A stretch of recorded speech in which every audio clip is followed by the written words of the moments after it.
VK news, राष्ट्र के नाम। डॉक्टर सुधांशु त्रिवेदी।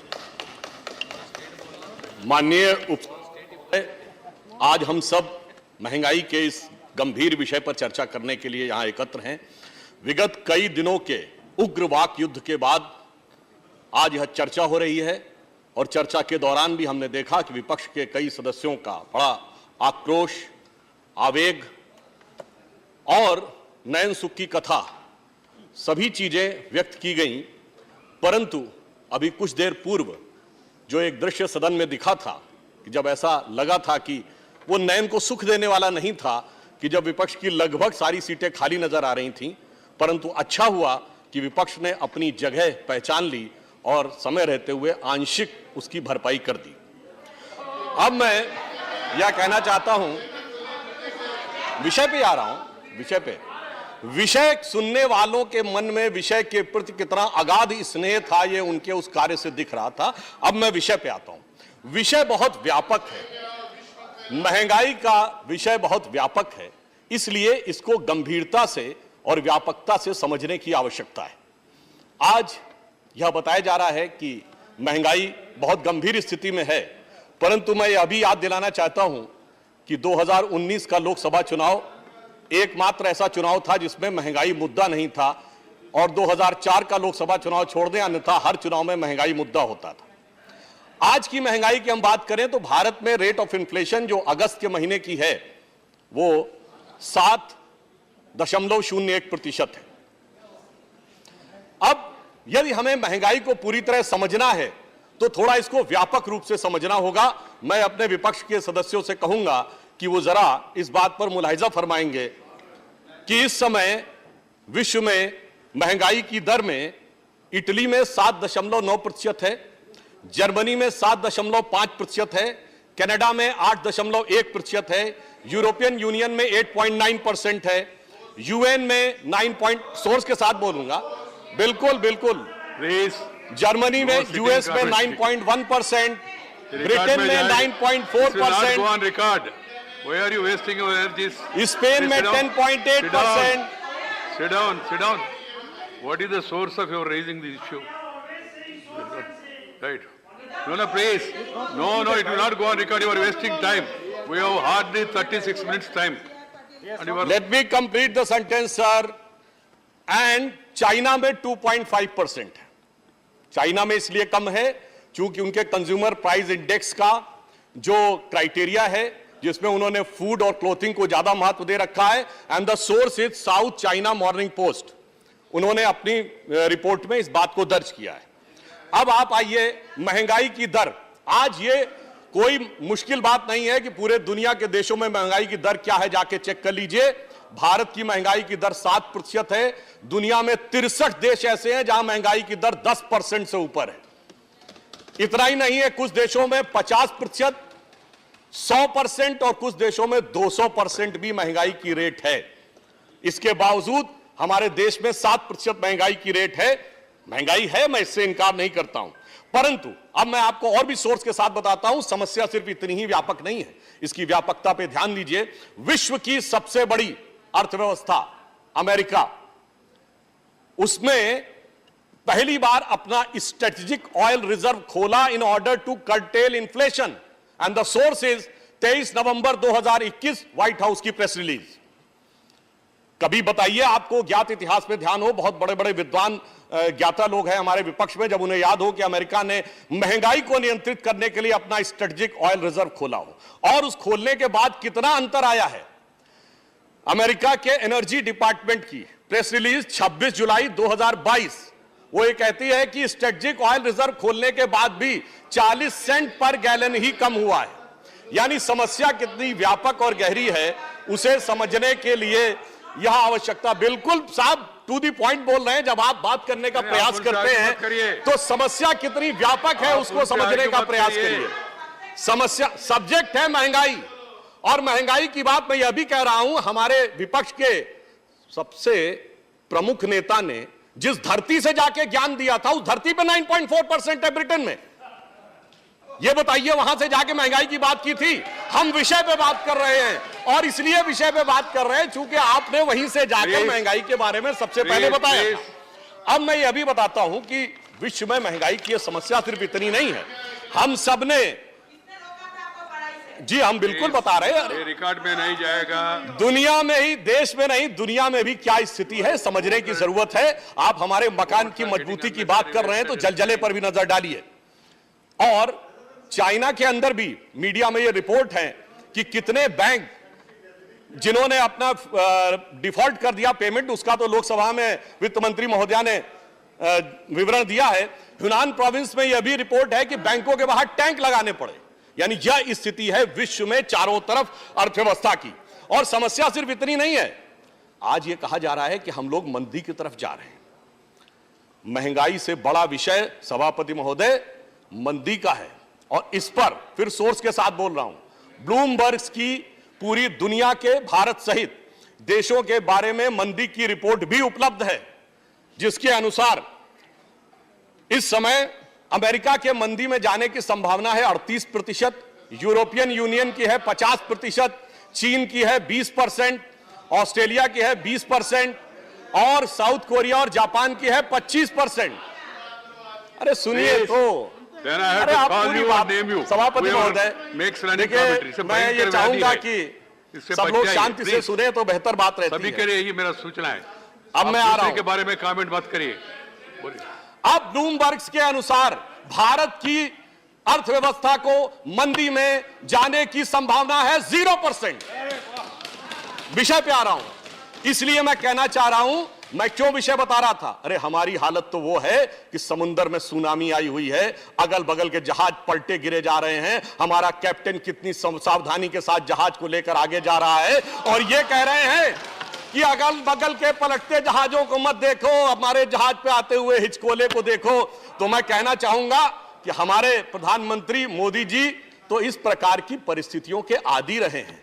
विपक्ष चाहे जितनी भी कांटे बिछाता रहे और कितनी विपरीत परिस्थितियां हो, मैं उनके लिए एक पंक्ति कहना चाहूंगा कि वह पथ क्या, पथिक कुशलता क्या, जो पथ में बिखरे शूल न हो, और नाविक की धैर्य परीक्षा क्या, जो धाराएं प्रतिकूल न हो। तो इस प्रतिकूल धारा में हम अपनी अर्थव्यवस्था को कैसे ले जा रहे हैं। अब अगली बात आती है, डॉलर के मुकाबले रुपए की वैल्यू कम हो रही है।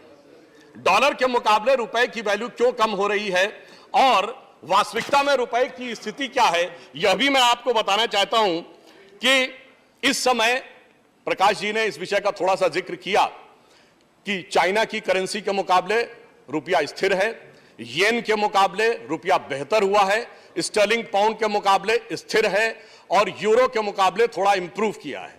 तो सिर्फ अमेरिका केंद्रित मानसिकता से थोड़ा बाहर आइए और उसके बाद भी आपको दिखेगा कि वास्तविकता क्या है।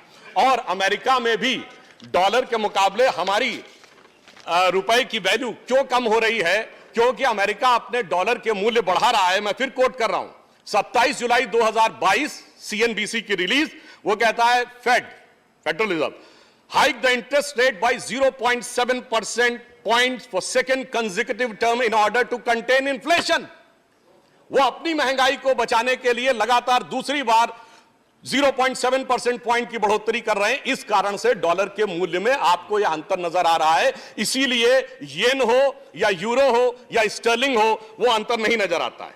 अब भारत में हमने क्या किया, मोदी जी के नेतृत्व में निर्मला जी जो काम कर रही हैं, हमारी स्थिति क्यों बेहतर है, उसका भी मैं कारण बताना चाहता हूं।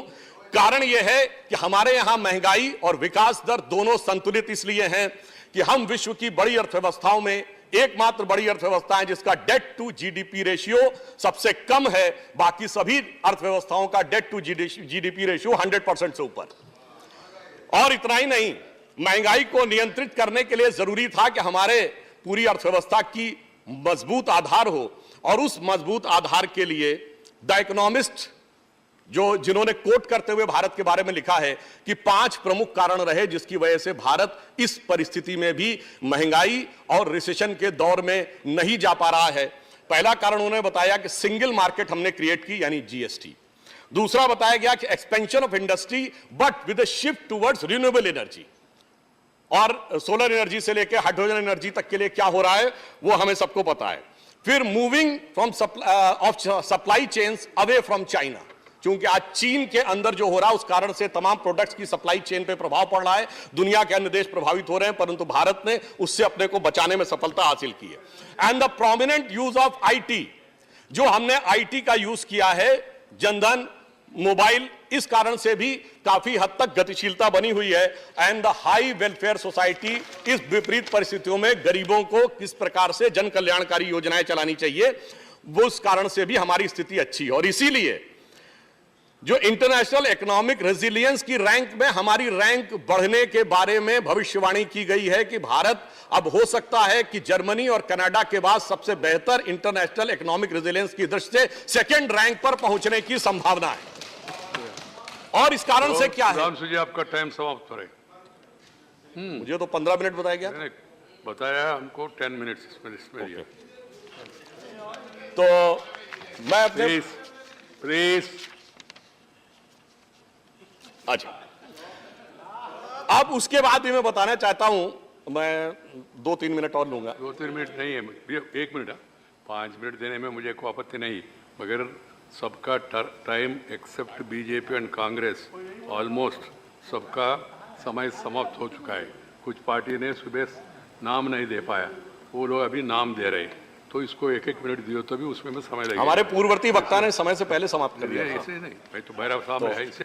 खैर, उसके बाद भी मैं कहना चाहता हूं, मैं जल्दी समाप्त करने का प्रयास करता हूं सर। उसके बाद भी हमारा फॉरेन, आप समर्थमान है, प्रयास करने की जरूरत नहीं जी। देखिए, उसके बाद भी हमारा फॉरेन एक्सचेंज रिजर्व इस समय ऑल टाइम हाई है, all time high foreign direct investment है। इसके बावजूद, जबकि यह भी यथार्थ है कि कुछ काम ऐसे हैं जो सिर्फ केंद्र सरकार कर रही, राज्य सरकारें नहीं कर रही हैं। जैसे नंबर 1, 80 करोड़ लोगों को अनाज देना, नंबर 2, सबको मुफ्त टीका लगवाना, नंबर 3, चाइना के सीमा के ऊपर भारी इंफ्रास्ट्रक्चर डेवलपमेंट करना, वहां पे कॉस्ट कई गुना ज्यादा आती है सामान्य उससे। इसलिए अब मैं यहां पर यह भी कहना चाहूंगा कि अगर आप पूरी तरीके से एनालिसिस करना चाहें घर के अंदर भी, तो हम यह भी बताना चाहेंगे कि इस समय कुछ राज्य ऐसे हैं जिनकी की परसेंटेज ऑफ इन्फ्लेशन राष्ट्रीय औसत से ज्यादा है, जिसमें तेलंगाना है, उसका 9.4% है, एडेलविस सोर्स है इसका, मैं अपने विपक्षी सदस्यों के लिए बता देना चाहता हूं, और बंगाल का 8.27% है, राजस्थान का 7.36% है। तो हम विराट दृष्टि से देखें या सूक्ष्म दृष्टि से देखें, हमें दोनों दृष्टि से यह समस्या समझ में आ रही है। परंतु मैं यह भी बताना चाहता हूं कि महंगाई की जब बात होती है सभापति महोदय, तो सिर्फ पिछली सरकार के जमाने की बातें नहीं बताई जाती। हम लोगों से कहा जाता है, आज तो यूट्यूब पे खूब अवेलेबल हैं लोगों के वीडियो, 50 साल की सबसे बड़ी महंगाई, 50 साल की सबसे बुरी अर्थव्यवस्था। मुझे याद आता है सभापति महोदय, हम 2022 में हैं, ठीक 50 साल पहले 1972 में आज है रेट ऑफ ग्रोथ 8.5%, और उस समय क्या थी, -0.55%। और इतना ही नहीं था, याद करिए उस समय रेट ऑफ इन्फ्लेशन कितनी थी, 16%, 28% की रेट ऑफ इन्फ्लेशन। 91 में सोना गिरवी रखा गया, कहते हैं उससे बुरी स्थिति थी। इसलिए मेरा मानना है कि जो बातें कही जा रही हैं वो यथार्थ पे कहें। मैं समराइज करते हुए कहना चाहूंगा, महंगाई को लेकर कितनी शिद्दत है हमारे विरोधियों में, हमें ध्यान आता है। अभी कुछ दिन पहले कांग्रेस पार्टी की तरफ से एक प्रेस कॉन्फ्रेंस हुई जिसमें जिक्र किया गया कि 1 साल पहले जयपुर में एक रैली की थी महंगाई के लिए, मगर उस रैली में महत्वपूर्ण बात यह है कि कांग्रेस के चिर युवा नेता ने 10 मिनट हिंदू बनाम हिंदुत्व पर भाषण दिया था।